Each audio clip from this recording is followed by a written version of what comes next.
A mulher e o dragão. Viu-se grande sinal no céu, a saber, a mulher vestida de sol, com a lua debaixo dos... A mulher, ou uma mulher, vestida de sol com a lua, e debaixo dos pés uma coroa de 12 estrelas na cabeça, que achando-se grávida, grita com dores de parto, sofrendo tormentos para dar à luz. Viu-se também outro sinal no céu, eis um dragão, grande, vermelho, com 7 cabeças, 10 chifres, e nas cabeças 7 diademas. A sua cauda arrastava terça parte das estrelas do céu, as quais lançou para a terra. E o dragão deteve na frente da mulher que estava para dar à luz, a fim de devorar o filho quando nascesse. Nasceu-lhe, pois, um filho varão, que há de reger todas as nações com cetro de...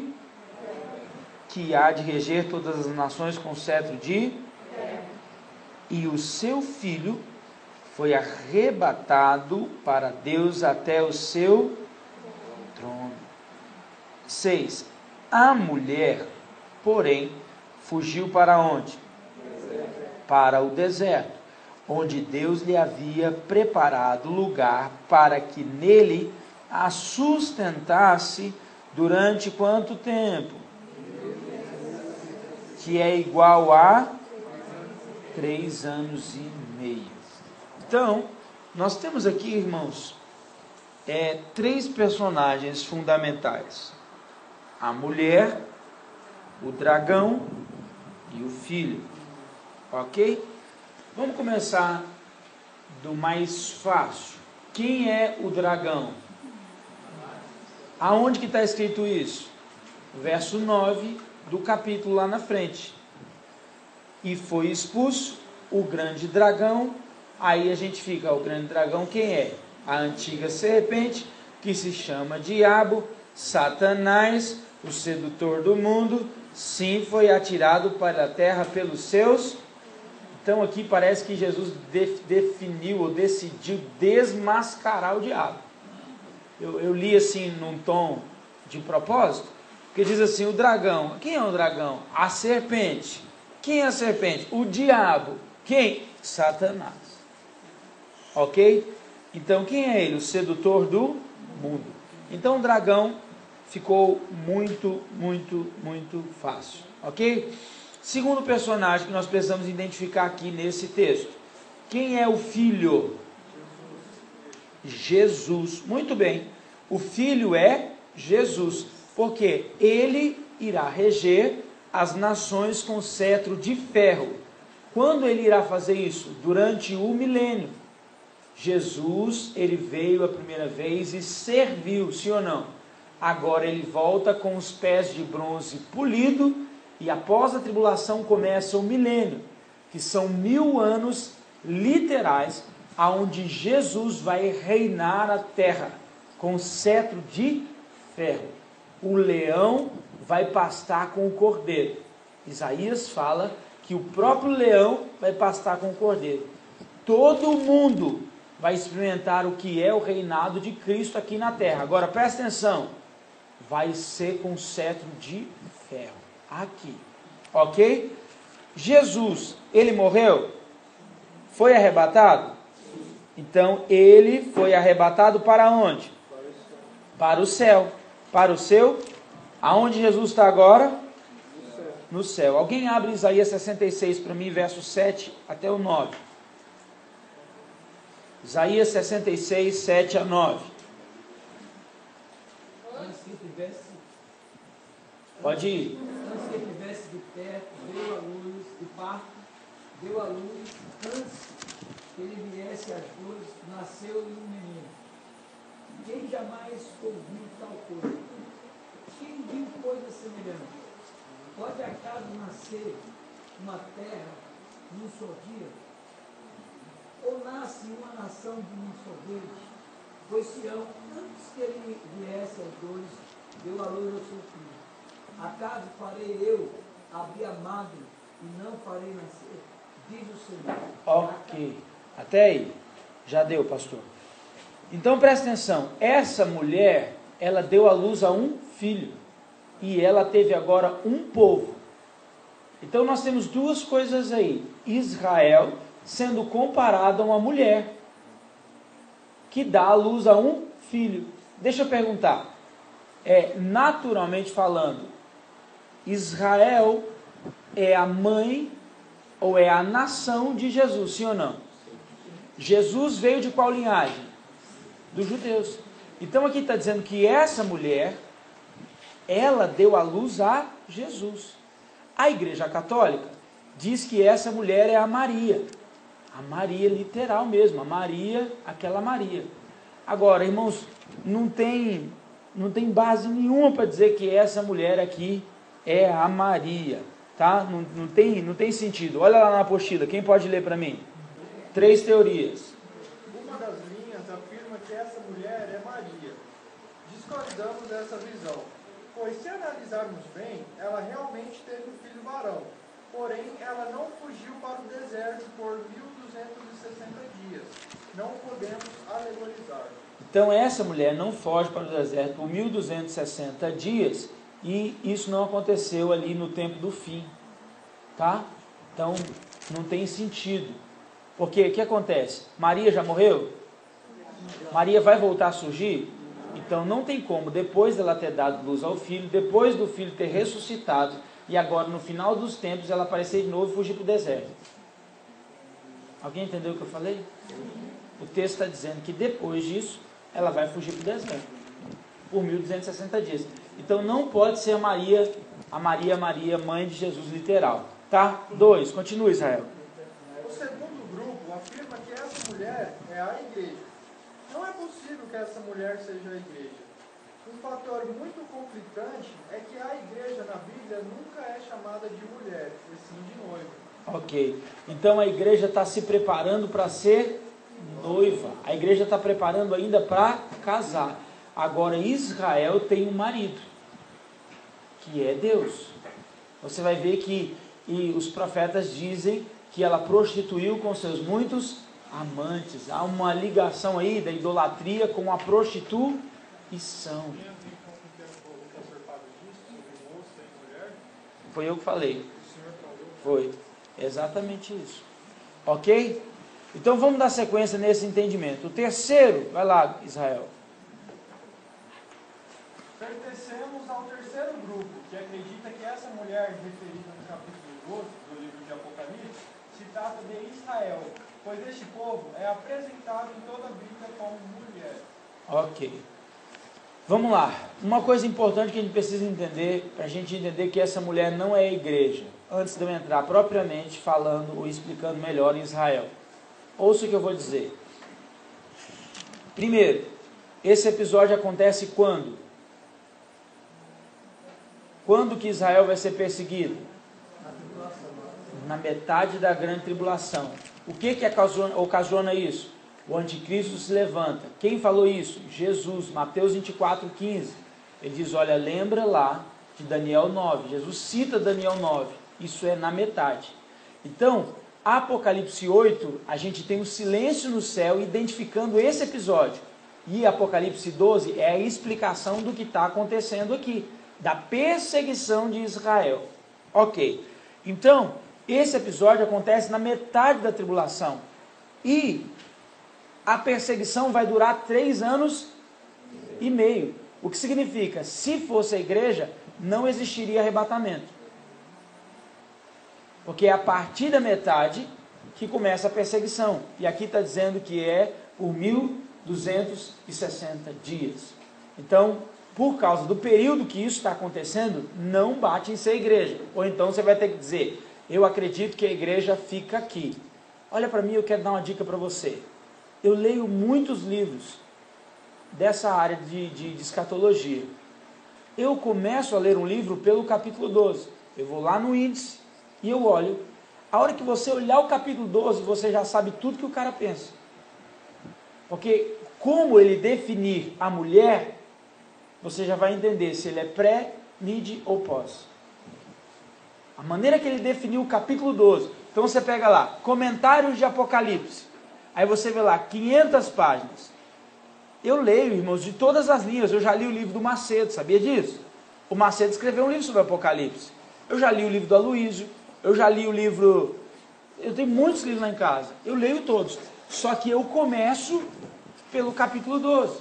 Porque o capítulo 12 está entre os 3 mais importantes da Bíblia.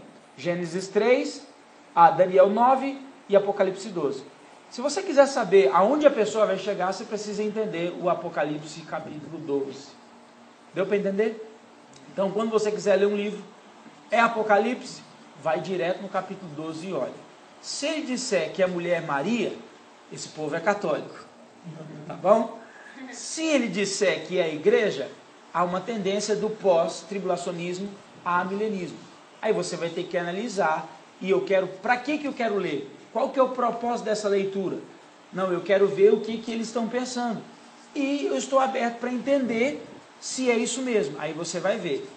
A grande questão é que você vai ter que entender se eles estão definindo a Bíblia de maneira literal ou alegórica.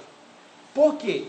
Porque dizer que a mulher é a igreja, eu tenho que dizer, presta muita atenção, que Jesus foi gerado pela igreja. É uma ré, irmão. Alguém está me entendendo? Porque quem gerou o filho? A mulher. Jesus gerou a igreja. Se a mulher foi igreja, foi a igreja que gerou Jesus e não Jesus que gerou a mulher. Agora, se a mulher foi Israel, Israel veio da descendência dos judeus. Então, quem veio primeiro, Abraão ou Jesus, naturalmente falando? Abraão. Quem gerou Jesus? A mulher. Que mulher é essa? Israel. Dá para entender que é uma maneira literal de entender o texto? Pastor, mas está cheio de símbolo. Eu sei que está cheio de símbolo. Mas a gente tem que pelo menos pôr ordem nas coisas. Ter coerência. É aquilo que eu falei. A linguagem literal é usa símbolo? Usa símbolos. Mas mesmo para entender os símbolos, a gente tem que botar o pé no chão. Ok, entendemos esse ponto? Israel gerou Jesus. Jesus gerou a igreja. O que quer dizer lá em Isaías? Antes que tivesse de parto, deu a luz. Talvez isso seja muito importante. Antes que tivesse de dores de parto. Tá, essa questão aí, pastor, está ligado à figueira. Essa profecia está ligada à figueira e aquela votação de Oswaldo Aranha. Porque aí tem 2 episódios. Se eu ver que começa no 7 falando do filho, e depois no 8 e 9 ele fala do surgimento de um povo. No 7 ele fala do filho. Israel existiu literalmente nos tempos de Jesus, sim ou não? Sim. Aquela terra era ou pertencia a ele, sim ou não? No ano 70 deixou de pertencer. Então lá atrás, no tempo de Jesus, essa mulher deu à luz a um. Aí depois, quando entra no 8, ele fala assim, ó, nos dá a entender o seguinte, deixou de existir. Aí no verso 8, Isaías já fala, pode um povo surgir em um dia só?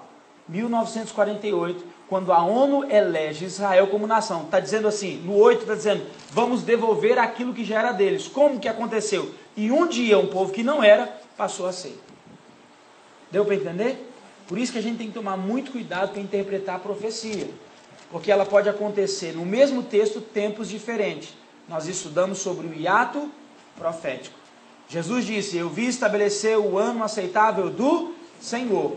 Ele disse, hoje se cumpre as escrituras. Todo mundo quis bater nele. Mas por quê? Porque eles estavam esperando o dia da vingança do nosso Deus. Jesus não falou lá naquela época que tinha cumprido a vingança, mas o ano aceitável. Na mesma profecia, há duplo período de cumprimento, o que nós chamamos de hiato profético. Eu acho que foi na aula 3 que nós falamos sobre isso. Ok? Então, continua, Gabriel. Israel. Foste como uma mulher adulta, que em lugar de seu marido recebe os estranhos. Então, através de Ezequiel, Deus está falando com quem? Com Israel. B, Gabriel. Israel. Porque o teu Criador é o teu marido. Está falando com quem aqui? Israel. Quem é o marido de Israel? O Criador, marido. Ok?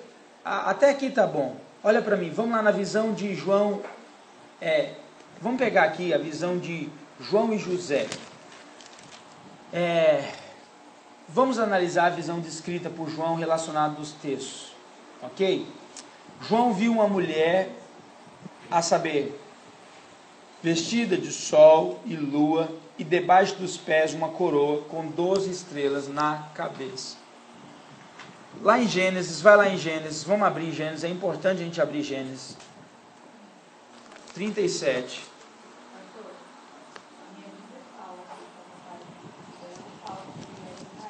Que é Israel. Está certinho esse comentário. A maioria das coisas que eu tenho que estar falando, olha o comentário, está escrito mesmo. É isso mesmo, sabe por quê? Quando você interpreta literalmente, você vai chegar no mesmo lugar. É aquilo que eu tenho falado. Há momentos que a gente tem que flexibilizar. Amém? Então, vocês têm visto que eu tenho tentado ser fiel à palavra. E há momentos que eu falo, gente, flexibiliza. Vamos, porque são pormenores. Por exemplo, se eu chegar aqui na frente e disser que saber escatologia vai definir a sua salvação, você pode me repreender na hora. Agora, é claro que nos está trazendo luz para a eternidade. Qual que é o meu desejo? Que você ore mais, se santifique mais, busque mais ao Senhor, tema ao Senhor, pregue o Evangelho, porque você entende que o fim está próximo. Então, quando a linha é literal, eu posso até mostrar para vocês, eu não lembro nem o nome dele. Eu estou com vontade de mostrar um vídeo para vocês aqui, só que é um outro autor.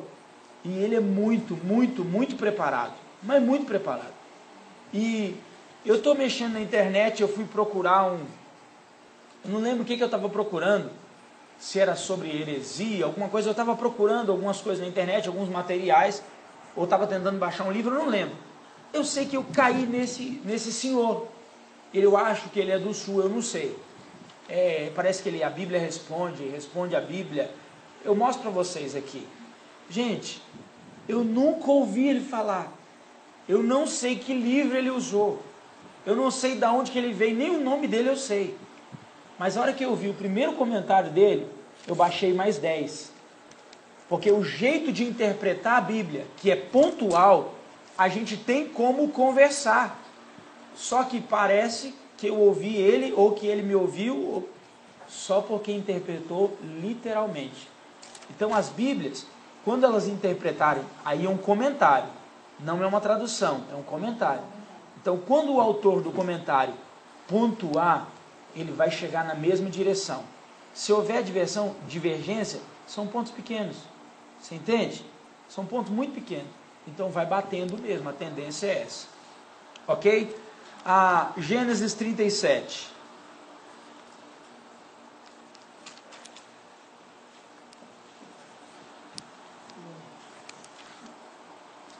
O que nós temos em Gênesis 37?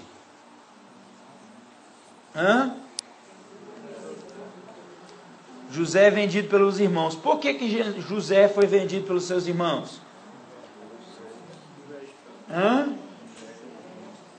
Inveja deles, né? José parece que era um sonhador, os irmãos não. E José também gostava, né, de tirar uma casquinha disso. Mas José é um homem de Deus, irmãos. Eu nunca vi ninguém transformar mal em bem como José. Eu ouvi um comentário uma vez, alguém disse assim, José era uma usina que transformava todo lixo em algo bom. Ele transformava todo o material mal em coisa boa. Sabe, eu queria ter esse coração de José. Porque, poxa, jogaram no buraco, venderam como escravo, gerou uma aflição, não gerou? No final ele perdoa todo mundo, paga a dívida de todo mundo, ama incondicionalmente. É bonito isso, não é? Eu queria ter esse coração, eu acho que eu não tenho não. Gênesis 37, 9. Teve ainda outro sonho, e o referiu aos seus irmãos, dizendo, sonhei também que o sol e a lua. Olha os personagens que João está vendo. Diga comigo: sol, lua, e 11 estrelas se inclinavam perante. Lá naquela visão de João, tem lua, tem sol, tem estrelas, mas tem quantas estrelas? 12. Aqui, irmãos, nós estamos vendo as 12 tribos de Israel, o sol e a lua, os pais dele. Isso está apontando a nação de Israel, o começo da nação de Israel, da onde que surgiu a nação de Israel. Então, quando a mulher é identificada como sol, lua e 12 estrelas, está mostrando, apontando para esse sonho de José, que é o princípio da nação de Israel. Alguém entendeu isso? Pastor, mas por que lá em Gênesis tem 12 estrelas e aqui só tem 11? Você tem que lembrar que uma estrela estava de pé e 11 inclinava perante uma. Quanto que é 11 mais 1?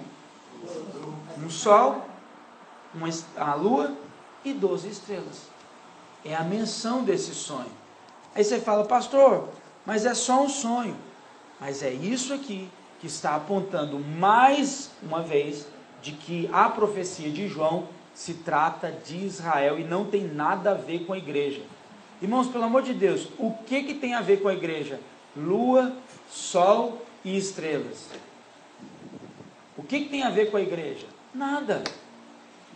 Pensando, pastor, era só um sonho naquele momento, né? É. Se tornou algo real. Se torna algo 100% real. E outra, daqui a pouco eu vou mostrar para vocês, quando eu vou falar do anticristo, vocês vão ver que algumas coisas que estão aqui em Gênesis a gente devia dar mais importância do que historinhas contadas. A profecia do anticristo está aqui. Daqui a pouco eu mostro para vocês. Então, vamos lá. Quem é o dragão? Quem é o dragão? Quem é o filho, varão? Quem é a mulher? Israel. O que vai acontecer com a mulher na metade da tribulação?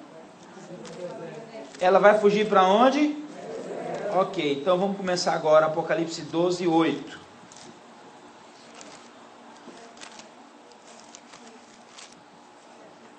Apocalipse 12, 8. Houve uma peleja no céu. Miguel e seus anjos pelejaram contra quem? O dragão. Também pelejaram o dragão com os seus. Todavia não prevaleceram, nem mais se achou lugar no céu deles. Olha para mim. É muito importante a gente entender que Satanás já caiu lá atrás na eternidade, sim ou não? Ele já caiu. Mas aqui é aquele momento que eu mostrei no quadro onde ele está caindo de novo. Por quê? Lá no tabernáculo celestial, agora, abriu a arca. E olha para você ver aqui o que diz no verso 17 do capítulo 11. Perdão, no 15. O reino do mundo se tornou do nosso Deus e do seu Cristo. Achou aí? Achou ou não achou? Sim. 11, 15. 11, 15. Agora no 12, a peleja está mostrando que essa peleja se concluiu e Satanás perde a região celestial de governo nesse período da tribulação. Acabou. É travada essa batalha agora no segundo céu, aonde Satanás perde todo o poder nas regiões celestiais. O que significa, agora ele não oferece mais nenhuma resistência. Aí a gente viu o Apocalipse 9, foi quando ele soltou os demônios, e aqui embaixo ele está tocando o terror. Fica à vontade. Qual é o texto que a gente pode se embasar? Eu tenho uma pessoa que tem um problema muito sério de entendimento sobre isso, não é da minha igreja, dentro dele, é um grande amigo, e ele está muito confuso por causa desse negócio de Apocalipse falar de que Satanás quer isso. Mas não caiu lá atrás, porque ele é um homem de Deus. Ele é um homem de Deus. Isso tem perturbado a vida dele, eu só faço, eu não sei como vou lhe ajudar, mas eu vou dar entendimento. Ok. Há algum texto que fala que Satanás, que dê evidências que Satanás caiu desse segundo céu? Olha, pastor, eu vejo aqui, nesse momento, um quadro desenrolando. É como eu vejo o Apocalipse. Todos esses episódios, eles não são do passado. eles estão ligados propriamente aqui ao presente. Ele nos arremete a uma ideia do que aconteceu lá atrás. Ok? Mas o que está acontecendo aqui depois do capítulo 4 de Apocalipse ainda não aconteceu. Ok, irmãos? Agora eu pergunto para você, o diabo, quem acha que o diabo está lá no terceiro céu agora? Hã? Não está. Mas Apocalipse 19 diz que a estrela caída está caindo de novo. A grande questão, pastor, é que a gente precisa entender que Apocalipse 4 para frente ainda não se cumpriu. Se a pessoa não entender isso, ela vai pegar fatos aqui e vai querer explicar Ezequiel 28 por completo. E nós não temos base para fazer isso. Porque a partir do capítulo 4 ainda não aconteceu, é futuro. Tudo que acontece depois do capítulo 4 ainda não aconteceu, vai acontecer. Foi dito a João, eu vou te mostrar as coisas que viste, as coisas que são e as coisas que hão de acontecer. Então Apocalipse não é um livro do passado, é um livro do futuro. Então se eu pegar esse texto, Apocalipse 19... Esse texto faz referência ao que aconteceu no Apocalipse 19:4. Não falei 19:4 não. Deixa eu só lembrar o que eu falei. Ah, tá, 9. Apocalipse 9, não foi 19 não. Ali no começo de Apocalipse 9, a estrela está caída. Tá? Aqui a gente está vendo a referência que ela arrastou as estrelas do céu. Mas aqui no verso 7 está dizendo que houve uma peleja. Olha só no verso 7. Perdão, no verso 4. A sua cauda arrastava a terça parte das estrelas do... Aqui está no passado. Para identificar quem é o dragão. Lá no passado ele arrastava. Lá no passado. Ele arrastava. Não está no passado? Agora, no verso 7 está dizendo, houve peleja no céu. Ok? Está conseguindo entender o raciocínio? Então, a referência para entender que é o dragão, está dizendo que ele foi aquele lá atrás que arrastava as estrelas. Exatamente. Só que aqui no 7 está dizendo que houve.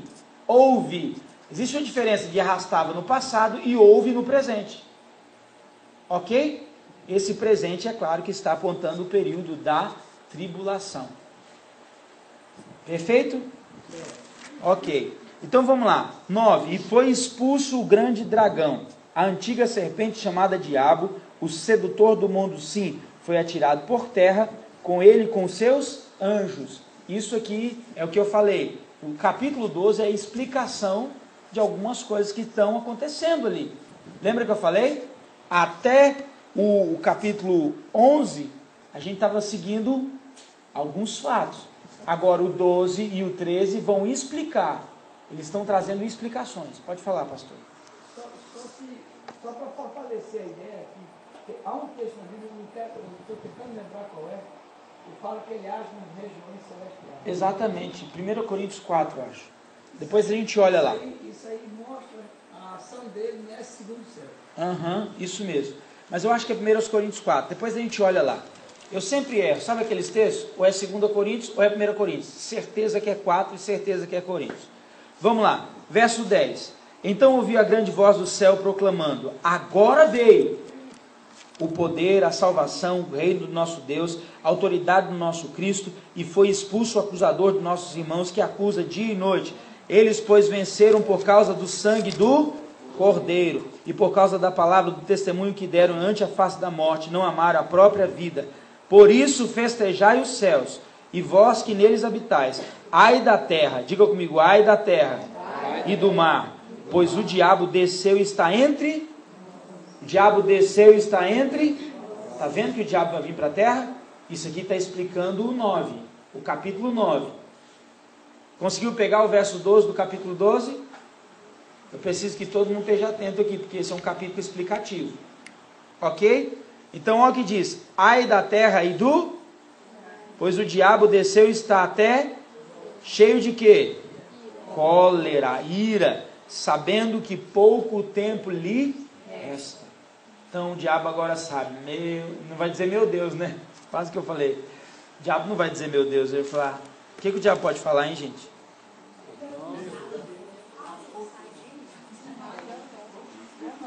Estamos. Verso 13.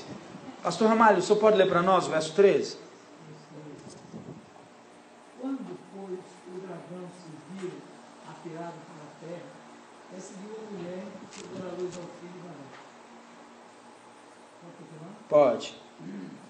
E foram dados à mulher as duas asas de grande árvore, para que voasse até o deserto, ao lugar ali aonde é sustentada durante um tempo. Durante um tempo, tempos e metade de um tempo. Fora da vista da serpente. Ok. Então, olha para mim. Hitler tentou matar os judeus, sim ou não? Sim. Ele conseguiu? Agora, o anticristo se levanta com a fúria de Antíoco Epifânio, com a loucura de Nero, com a crueldade de Hitler, e em uma só pessoa, movido pelas trevas, ele vai tentar destruir os judeus de uma vez por todas. Por quê? Porque como Deus é imutável, se ele conseguir matar os judeus, de alguma maneira ele acha que ele vai conseguir frustrar os planos de Deus. É a única brecha que ele tem. É por isso que o diabo tem tanto ódio dos judeus. Porque Deus falou, eu vou abençoar você, eu vou te dar essa terra. Agora, se não existir mais judeus, acabou a promessa. O que significa? Deus falhou. Ele não conseguiu com Jesus, tomou chumbo, e agora na tribulação, irmãos, ele vai tentar matar os judeus de uma vez por todas. Por isso que o diabo fala assim, ele está louco, cólera, porque lhe resta pouco tempo. O que o dragão vai fazer? Ele vai perseguir os judeus de todas as maneiras, mas Deus vai dar livramento para guardar a sua promessa. Então agora os judeus vão ser assistidos por Deus, e é nesse momento que os judeus se convertem, porque milagrosamente a águia fala de rapidez. Eles vão ser guardados, eles vão ser escondidos no meio do deserto, literalmente.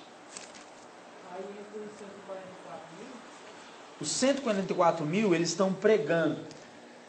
Está no meio, né? Está no meio, tá? Está no meio.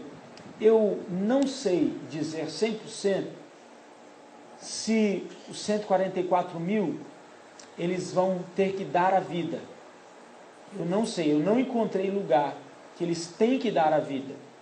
Há alguns que dizem que aqueles mártires lá fazem parte dos 144 mil. Eu não consigo conceber essa ideia, é uma linha. No Monte Sião, a gente tem a proteção dos judeus. O próximo capítulo 14, ele vai falar sobre uma proteção sobrenatural. E dá a entender que os 144 mil serão protegidos de maneira ímpar. Você vai ver, então a gente vê essa proteção da águia, da mulher e dos 144 mil. Afirmar eu não tenho como. Tem gente que fala assim, eles vão dar a vida, eles vão morrer. Eu não achei lugar que eles estão morrendo dando a vida. Eles vão, é claro, pregar ousadamente, e é possível que morra. No capítulo 14, há um lugar onde você vê proteção de Deus, e aqui também no 12, tá?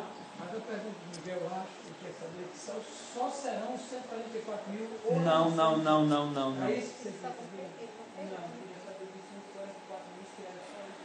É isso que eu estou dizendo. Se é só ele que era protegido ou se é a nação de Israel como um todo. Vamos fazer o seguinte, vamos entrar num lugar de equilíbrio. Aqui todos os judeus serão protegidos. Entre eles, eu acredito que os 144 mil também, por causa do capítulo 14, que vem logo à frente. Ok? E isso envolve todos os judeus. Então, a serpente, olha só, ela vai lutar e perseguir a mulher. A mulher vai ser guardada pelas asas da águia para que voasse até o deserto, ao seu lugar onde é sustentada. Olha que interessante, outra linguagem. Olha o que está dizendo. Lê para mim, Renata. Durante 14. Foram dados à mulher as duas asas de grande água, para que ela pudesse voar para um lugar que lhe havia sido preparado no deserto, onde seria sustentada durante um tempo determinado. Um tempo determinado está faltando nessa versão. Porque a expressão correta é um tempo, presta atenção, tempos e meio tempo. Olha que coisa linda. Um tempo, tempos e metade de um tempo. O que é isso? 3 anos e meio. Então a segunda metade da tribulação é onde Deus vai mostrar o favor dele e vai colocar Israel debaixo das suas asas, guardando e protegendo. Hã? Como? Israel vai ficar os 7 anos no caso.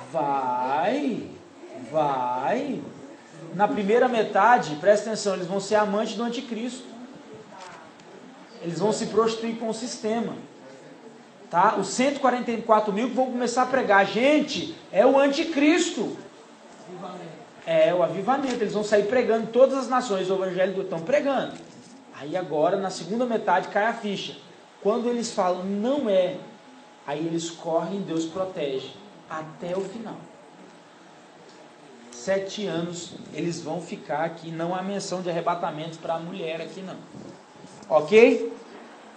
Vamos lá. Capítulo 13. Dá para a gente chegar aqui. Capítulo 13. Aqui, irmãos, nós vamos falar sobre quem?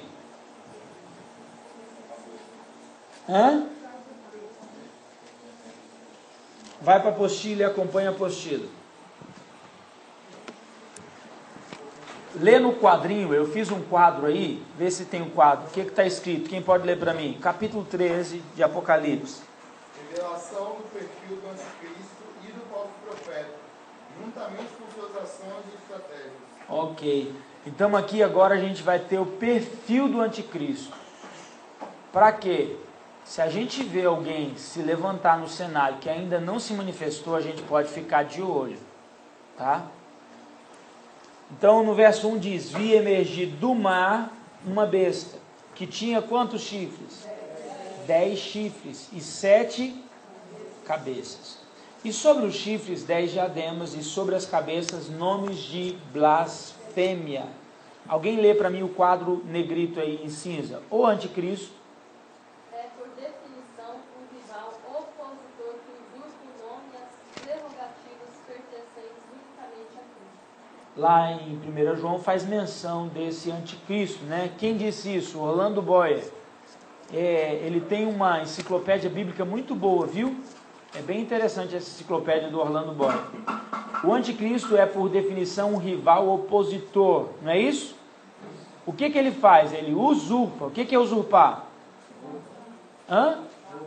Roubar. Ele quer tomar algo que não é dele. Agora, o problema é o nome e as prerrogativas pertencentes unicamente a... que significa? Ele é um falso. Esse capítulo aborda a revelação do anticristo e do falso profeta, todo o capítulo 13, onde nós podemos entender um pouco sobre o caráter dele, as ações conjuntas que terão durante o período da grande tribulação. O capítulo 13 está relacionado, presta atenção nisso, ao capítulo... Olha, por isso que é importante entender que esse capítulo é um capítulo explicativo. Ele está explicando a revelação dele, no qual o anticristo inicia abertamente o ministério da maldade na terra. É evidente que ele só pode atingir pela permissão divina. Deus está no controle de tudo, irmão, mas ele está permitindo isso acontecer. A expressão mar, em um de seus significados bíblicos, está ligada ao quê? Nações. Por essa razão, João vê saindo do mar. Olha para cá. 2 expressões nós vamos aprender agora, que elas são importantes. O mar está ligado às nações.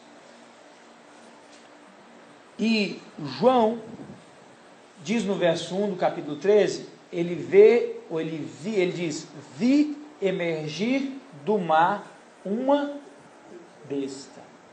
O que significa a palavra besta? Você acha que é demônio, Rafa? O que mais? Vamos lá. Uma coisa que não dá para ser comparada. Interessante. Vamos lá, mais? Vamos somando, gente, é importante. O próprio anticristo. Ok. Mas a palavra besta tem um significado. Perturbador. Não, a palavra besta tem um significado. Hell? Não. A palavra besta significa insignificante. Quando você chama alguém de besta, você está dizendo não serve para nada. Quando alguém te conta uma coisa sem graça, você fala, nossa, é besta, hein? O que você está dizendo? Tipo assim, olha só, bobo, hein? Né? Foi fútil, é ou não é? Inútil. Não traz um significado. Não tem essência.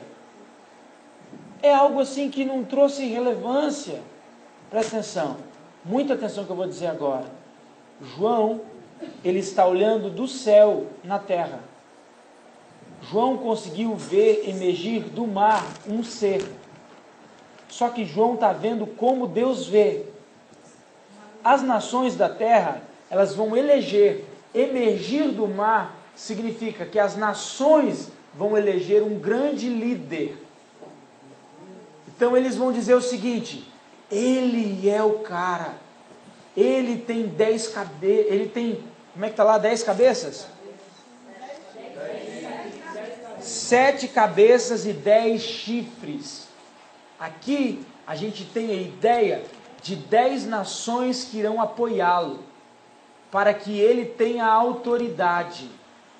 Nós temos aqui possivelmente a União Europeia se unindo para erguer esse grande líder, 10 países. Cuidado, que se a Europa conseguir levantar 10 nações e fechar o bloco em 10 nações, a única coisa que falta é eleger essa besta. Aonde eles vão articular e dizer, ele é a resposta para o mundo. Os judeus vão olhar e dizer, ele é o Messias. Os muçulmanos vão olhar e vão dizer, ele é o nosso Messias. O mundo inteiro vai sair das nações. Só que ele vai ter apoio político. Ele vai ter força. Detalhe, 7 cabeças. Presta atenção. Isso fala de uma capacidade intelectual, humanamente falando, incomparável. Gente, uma coisa que a gente pode dizer é que esse cara vai ser dotado de um conhecimento fenomenal. Tá? E ele vai ser articuloso. Sabe, ele é alguém que vai seduzir as nações. Nós vamos ver daqui a pouco. E eu vou passar até um vídeo, daqui a pouquinho para vocês verem como está muito perto. Esse vídeo é muito forte. Presta atenção. Então, essa besta sai da onde? Quem que está elegendo essa besta? As nações estão dizendo que ele é grande ou ele é pequeno? Ele é grande. Só que João vê do alto. E ele vê como Deus. Quando as nações dizem maravilhoso, forte, João olha do alto como Deus e diz, não passa de uma besta. João disse, vi emergir do mar, vi emergir das nações uma. O que ele está dizendo? Todo mundo está dizendo que é grande. Eu estou vendo algo insignificante, inútil. Deu para entender isso? Agora, características na apostila. Características do anticristo. Como é que está lá em Daniel 7, 8?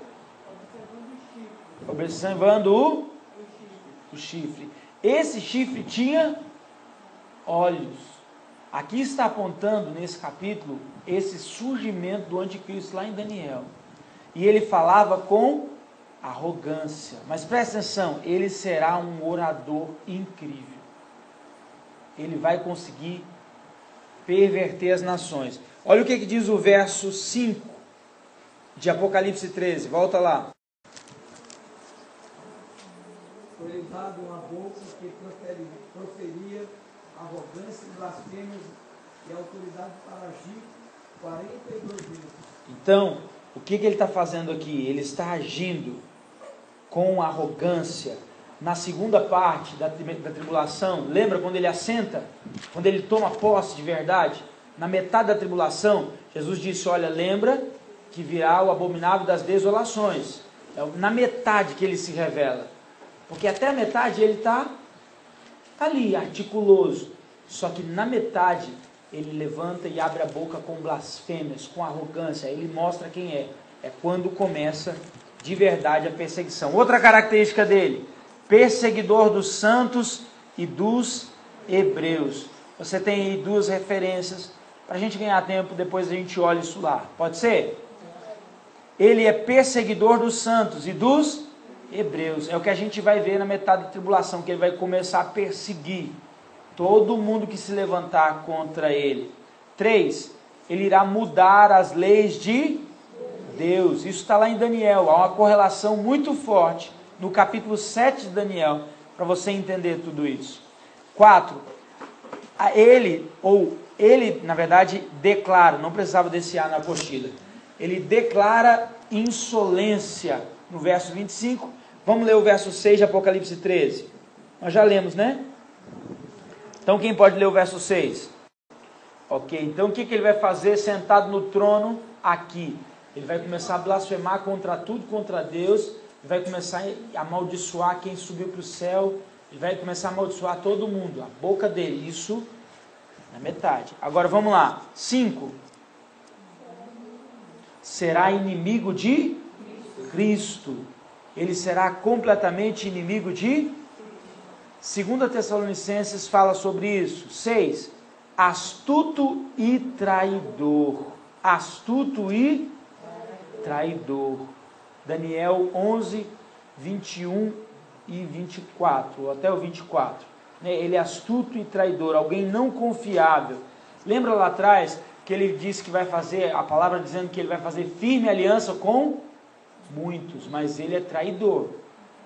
Ele é meramente político, sujo. 7. Será um grande conquistador. Lembra lá em Apocalipse 6, diz que saiu vencendo para vencer. Ele vai lograr o propósito dele. Ele vai alcançar, mas por 7 anos. Depois ele cai para sempre. Diga amém. Amém. Jesus fez menção do anticristo na apostila e o descreve como alguém que não se sujeita a ninguém, que busca a sua própria glória e anuncia que os judeus o seguiriam. Examinais as escrituras, porque julgais ter nelas a vida eterna. Jesus dizendo em João 5,39 até o 43. E são elas mesmas os que testificam de mim. Contudo, não quereis vir a mim para terdes vida. Eu não aceito glória que vem dos homens. Sei, entretanto, que não tendes vós amor de Deus. Eu vim em nome do meu e não me recebeis. Se outro vier em seu próprio nome, certamente o recebereis. Olha o que Jesus está dizendo.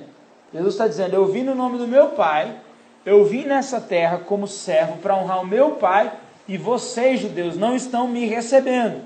Certamente virá outro no seu próprio nome, e vocês vão reconhecer.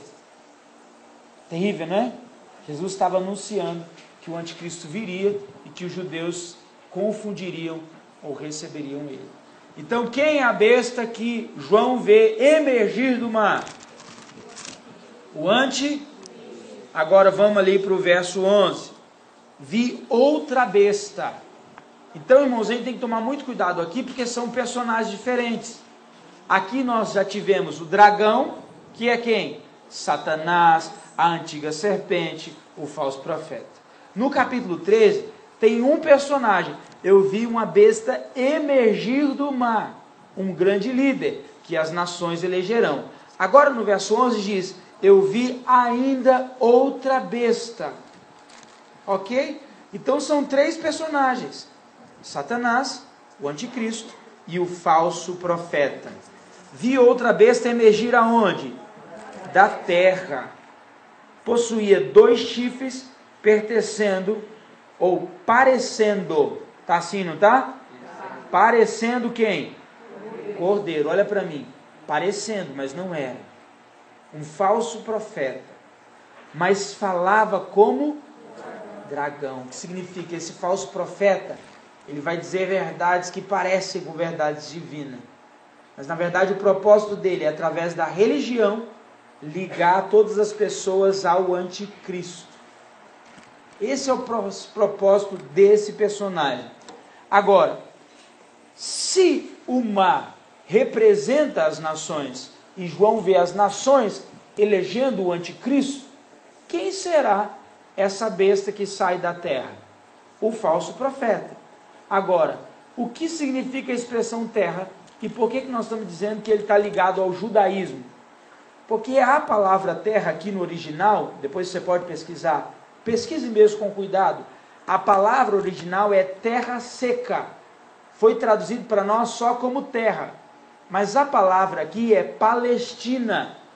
Então surgirá da Palestina um falso profeta. Esse falso profeta não é o filho do diabo, é alguém, um sacerdote, um sumo sacerdote, que vai usar de poderes místicos, vai usar da religião para convencer o mundo a adorar o anticristo. Ele vai operar milagres, vai operar maravilhas, vai fazer sinais, tudo isso para corromper. Por quê, irmãos? Porque foi sempre assim, sempre o foi.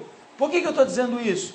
Há 3 coisas que realmente hoje a gente vê que deturpa tudo, que é a religião, o comércio e a política. Essas 3 coisas estão completamente ligadas. Presta atenção, se eu tenho o comércio na minha mão, eu tenho condições de dominar? Sim ou não? Agora, se eu exerço o comércio em um lugar que a religião não me dá condições, eu vou ter problema para exercer o meu comércio. Sim ou não? E se eu não consigo exercer a religião, pode ser que eu tenha problema com a política. Eu estou tentando juntar essas 3 coisas para você entender que política, comércio e religião são uma maneira de manipular e prender o povo. Então aqui nós temos essas 3 ações. O grande líder vai desenvolver política e comércio, e o falso profeta vai fazer com que as nações o adorem, para que ele possa dominar toda a terra. Ok? Dá para entender isso? Então por isso que há esse casamento aí, essa junção, essa parceria. Ele exerce, o verso 12, toda a autoridade da primeira besta na sua presença.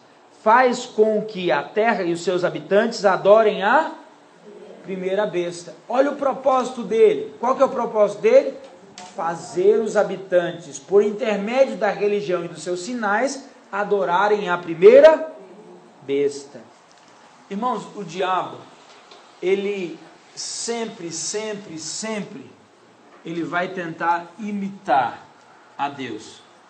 Lembra que nós lemos lá em Isaías que o propósito dele é ser semelhante.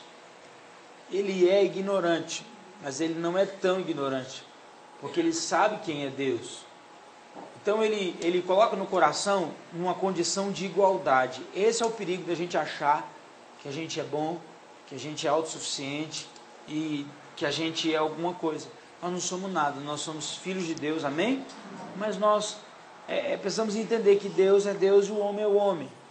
O iluminismo é uma maldição que entrou na Idade Média, que quis colocar o homem numa posição de Deus. E hoje a gente tem muitas ideias, e até os nossos cultos estão com problema, porque a gente canta mais para a nossa alma do que adora a Deus. As canções hoje são, assim, a gente tem que tomar muito cuidado, eu tenho ensinado sobre isso, vocês sabem. Agora, o diabo sempre tentou ser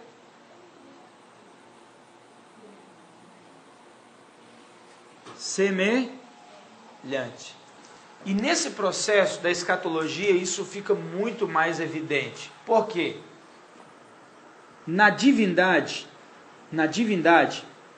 nós temos um ser chamado Pai. Sim ou não? Nós temos o mesmo ser, porque eles são um, e ele, sendo 3, ele é um. Nós temos aqui o Filho. E nós temos também o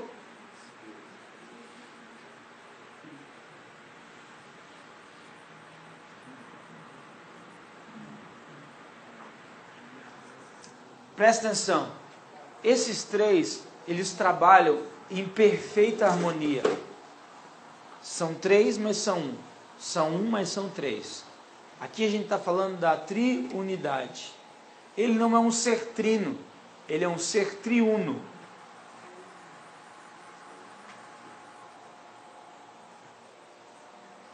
dentro desse aspecto, eles são até confundidos muitas vezes.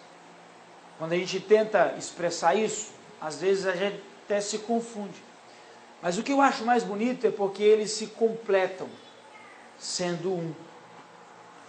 A gente viu o filho aqui na terra exercer seu ministério. Aonde o filho exerceu seu ministério? Na terra, sim ou não? E o pai cuidou do governo. O filho, ao exercer seu ministério, ele sempre honrou o pai. Filipe disse assim: Senhor, apresenta-nos o pai. Jesus disse para Filipe assim: olha, tanto tempo junto com vocês, você ainda quer que eu mostre o pai? Quem vê a mim, vê o pai. Mas em todo o tempo você vê o próprio Jesus honrando. Eles estão dizendo Senhor, Senhor. Não. Há um que está no... Onde eu quero chegar com isso? Que Jesus, em todo o seu ministério, ele não buscou honra para si. Ele falou: eu venho em nome do meu Pai e vocês não estão recebendo. Jesus sempre honrou o Pai. Em contrapartida, ele aqui sempre honrou o Pai, sempre honrou Jesus. Quando Jesus se humilha, se esvazia e agora vai ser batizado por João, o Pai não aguenta, lá do céu, dá um sorriso e diz assim: esse é o meu filhão. Foi ou não foi? Ele diz: esse é o meu filho amado, em quem me comprazo. Então aqui há uma relação de honra. Há um equilíbrio, uma harmonia. Agora, Jesus disse: eu vou, mas eu não vou deixar vocês só. Eu vou enviar o Consolador. O mais interessante, irmãos, é que assim como Jesus honrou o Pai, agora o Espírito Santo honra o Filho. Não existe adoração ao Espírito Santo. O Espírito Santo, ele leva você a adorar ao Filho. É um processo aí, onde o Espírito Santo está nos levando a entender a obra, sim ou não? A entender a obra de Cristo. Então, o processo aqui é de honra. O Pai, o Filho e o Espírito Santo. E a gente chama isso de divindade. Em 325 surge o termo trindade. E se eu não me engano, nem na profissão, como é que chama lá?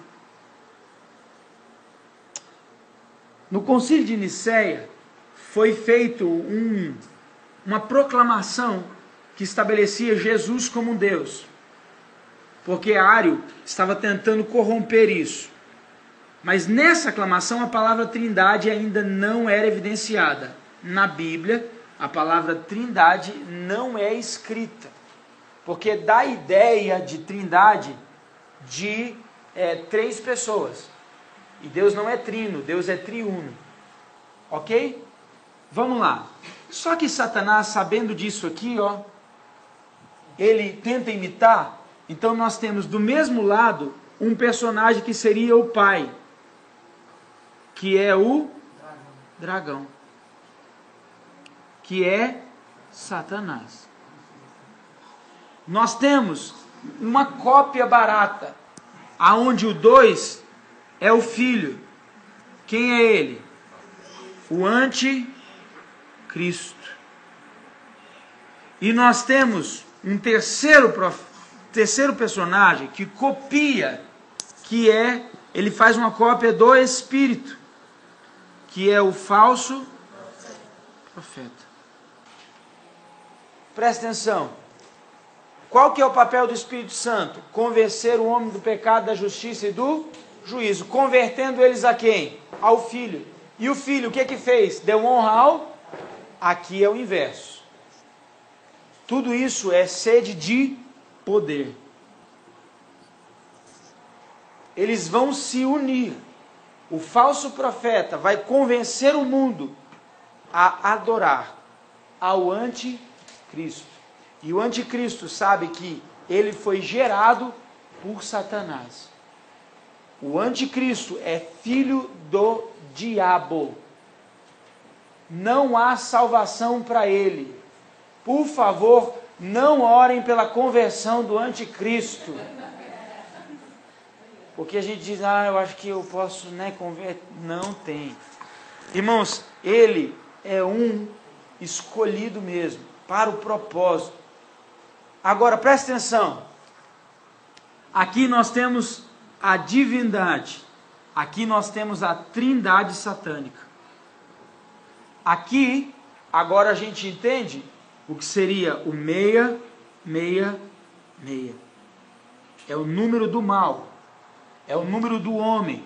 É onde o homem, o filho do diabo, que é homem, só que ele tem parte com as trevas, aonde o homem vai se colocar no lugar de Deus, assentado no trono, no santuário. E o homem vai invocar para si a posição de Deus. E essa é a blasfêmia que o diabo quer cometer para desonrar a Deus. Por quê? Porque esse é o desejo dele. Ele quer esse lugar. Presta atenção. 666. O número do homem 6 vezes. Então, o homem, o homem, o homem. O número 6 também pode ser o mal. Então, é o número do mal, do mal, do mal. O que representa? A trindade satânica. Eles vão trabalhar em conjunto. Aqui, presta atenção, o ministério desses 3, do Pai, do Filho e do Espírito Santo, a gente faz isso na hora de batizar, não é? Para que a gente batiza as pessoas? Para confirmar a salvação. Esses 3, eles têm o ministério da perdição. É tudo muito parecido, irmãos. Agora eu quero assustar você. Presta atenção. O Pai, ele tem poder de criar, sim ou não? O Pai tem poder de criar. Aqui, eu quero liberdade para expressar um pensamento. Esse bichinho aqui, ele é filho do diabo. Da mesma maneira que esse aqui é filho de Deus, o Senhor, o próprio Deus. Esse não tem princípio de dias. Esse aqui tem. Então a cópia dele é limitada. Está me entendendo? Esse aqui, ele é eterno. Ele é aquele que era, que é e que há de vir. Ele nunca vai conseguir copiar isso. Mas ele quer mostrar para o mundo que ele tem poder. E Deus vai permitir que isso aconteça. Nós estamos falando de um caso. Nós estamos falando de todo o poder das trevas para gerar um ser que será o anticristo. Presta atenção. Assim como Jesus veio de uma virgem, sim ou não? Sim. Ele veio de uma virgem. Ela não tinha tido relacionamentos. O anjo aparece para ela e diz: olha, Maria, tu conceberás, você vai conceber um filho, e ele será fruto do quê? Do Espírito. Pelo poder de Deus, você vai conceber um filho. O nome dele vai ser Emanuel. Agora, houve relação sexual? Não houve relação sexual. Aqui foi algo puro, algo lindo, algo do céu, algo de Deus. Aqui, irmãos, eu acredito que esse ser não vai surgir do nada. Ele tem que nascer, porque a cópia é ter que nascer. Então, agora eu penso, de novo, mais uma vez, você pode pensar nesse ponto, irmãos, aqui nós temos que ter liberdade total. O que você tem que saber é que ele vai vir, que ele é filho do diabo, que ele vai ser um insolente, que ele é o filho da perdição, que ele é o iníquo, que ele é o abominável das desolações. A Bíblia deu uns 5 adjetivos terríveis para ele. Eu acho que ele vem de um culto satânico. É isso aí.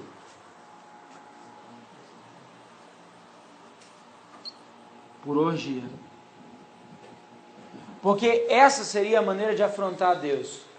Assim como ele vai se assentar para afrontar Deus, assim como ele vai tentar agora subir, dominar a terra, e ele não vai conseguir. Ele vai fracassar em todos os seus planos. Diga amém, glória a Deus.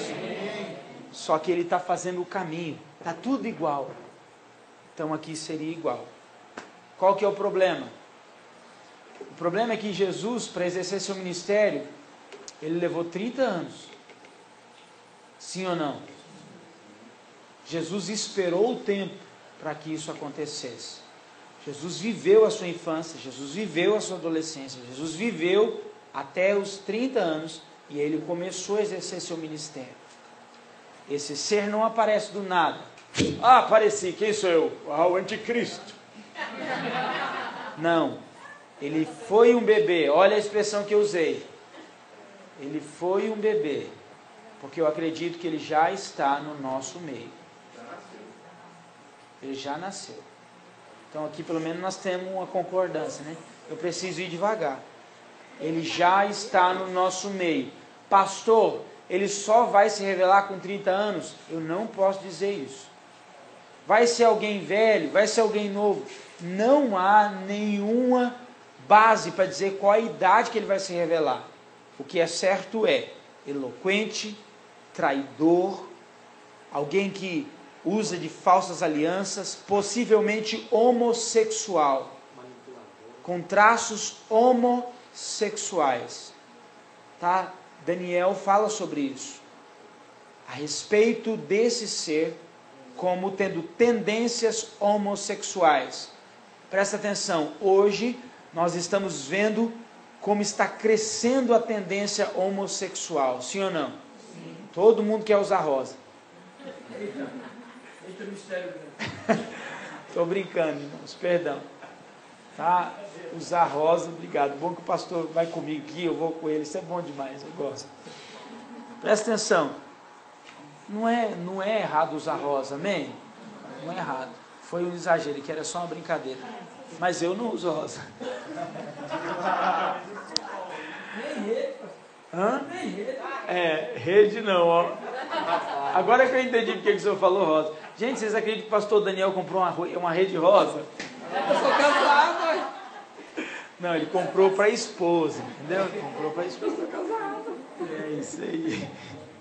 O pastor Fábio também tem uma rede rosa. Né? Eita Jesus, é da pastora Carla. Não, é laranja, né? Amém, irmãos.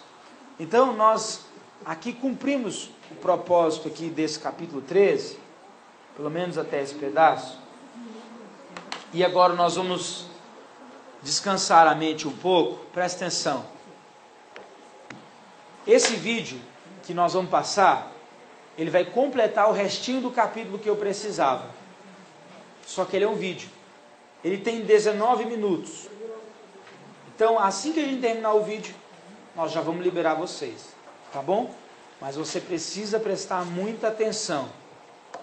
O que é o vídeo que nós vamos ver? Ele é a inauguração de um trem na Suíça, em Saint-Gothard. Irmãos, nessa inauguração, você vai ver as aberrações do satanismo apontando já a aparição do anticristo. Em todos os episódios, são imagens pesadas, por favor, eu quero que você esteja em oração, porque nós vamos ter presença de satanistas, nós vamos ter a apresentação de Exus na tela, e eu queria que você estivesse em oração, amém? Nós estamos estudando, e eu quero declarar em nome de Jesus que Satanás não tem poder para agir no nosso meio, e nem para perturbar a nossa paz. Sim, todos os símbolos, né? Não penetrem, Pode, por favor. O subconsciente vai abrir um portal, né, pastor? Amém, é isso que eu estou falando,